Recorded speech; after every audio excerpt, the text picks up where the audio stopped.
Bonjour, aujourd'hui je vais vous proposer donc de réaliser le premier programme que nous allons intégrer dans un Arduino à l'aide du logiciel Mblock. Il est présent sur tous vos PC et de même il est téléchargeable de manière libre et gratuite.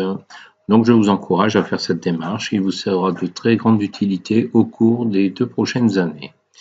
Voilà, donc nous retrouvons habituellement le Mblock qui ressemble également à Scratch comme nous l'avons déjà vu, la scène, les lutins, les différentes bibliothèques, diverses et variées, et enfin l'endroit où nous allons écrire le script. Bien, vous remarquez qu'à la différence de Scratch, Mblock intègre une bibliothèque nommée pilotage qui permet de piloter différents éléments. Exemple, des Arduino, mais on pourrait également ajouter le robot Mbot. Voilà, donc ce qui nous intéresse aujourd'hui, c'est Uno et Grove. Si vous avez quelque chose qui ressemble à cette version-là, simplement développer l'extension et on aura accès comme ça à toutes les choses qui sont présentes à l'intérieur de la bibliothèque.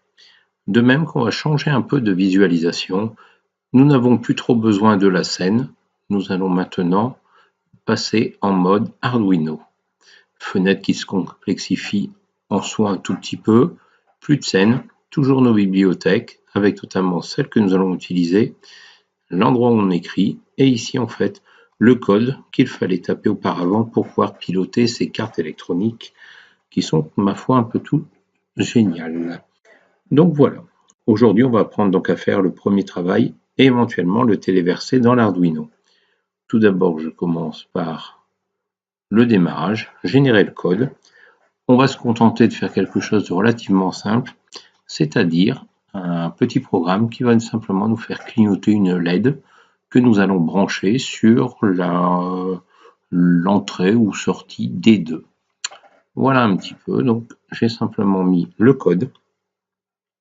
Je vais vous remarquer que certaines bibliothèques maintenant ne sont plus accessibles, le mouvement, l'apparence. En revanche, je peux toujours créer des variables, éventuellement utiliser les contrôles. Ce que je compte faire également, comme d'habitude, on imbrique les briques entre elles et à partir de là, on retrouve un petit peu les différents éléments. Qu'est-ce que je vais faire? Tout simplement, je vais allumer une LED, l'éteindre pendant une seconde, l'allumer pendant une seconde, éteindre, attendre une seconde et on est reparti pour un tour. Tout simplement, qu'est-ce que je vais faire? Je vais mettre, là je ne suis même pas obligé de compléter le champ saisie libre, mais pour une lisibilité, admettons que je mette une LED verte, que je la branche bien sur la borne, la broche des deux. Vous remarquez que j'en ai un choix, j'en ai 10 à ma disposition. Je peux prendre strictement celle que je veux. Je choisis des deux par défaut, par habitude. Et je la mets à haut, ça veut dire que je l'active. Je vais maintenir cet état pendant une seconde, soit attendre une seconde. Et quand j'aurai passé ma seconde, à ce moment-là, ma LED doit s'éteindre, donc toujours ma LED verte.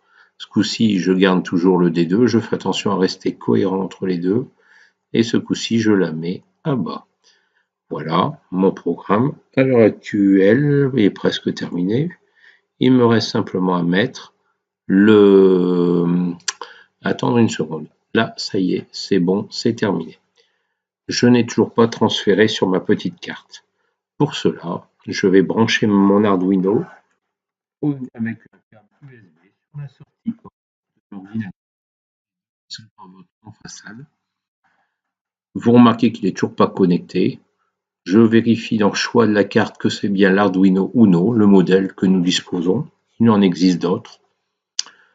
Que je vais me connecter quand je suis en USB par un COM. Le vôtre ne s'appelle peut-être pas COM7, mais ce n'est pas gênant. Je clique une fois, vous remarquez que ce coup-ci je suis connecté. De même que si je regarde maintenant mes petits indicateurs ici sur le côté, passent au vert pour dire je suis connecté. J'ai presque téléchargé, je suis prêt à télécharger mon programme. Il me reste à faire simplement téléversé dans l'Arduino. Ça prend un certain temps. Voilà, c'est en cours. Là, il faut être un peu patient. Ça dépend de la taille de votre fichier parce qu'il s'occupe de débugger le programme, c'est-à-dire vérifier les cohérences, charger les bibliothèques nécessaires. Ici, il y en a très peu, donc vous voyez comme ça peut prendre un certain temps. Voilà, j'ai terminé mon travail. Je n'ai plus qu'à vérifier maintenant que mon système fonctionne parfaitement. Voilà, sur ce, nous avons terminé notre premier programme.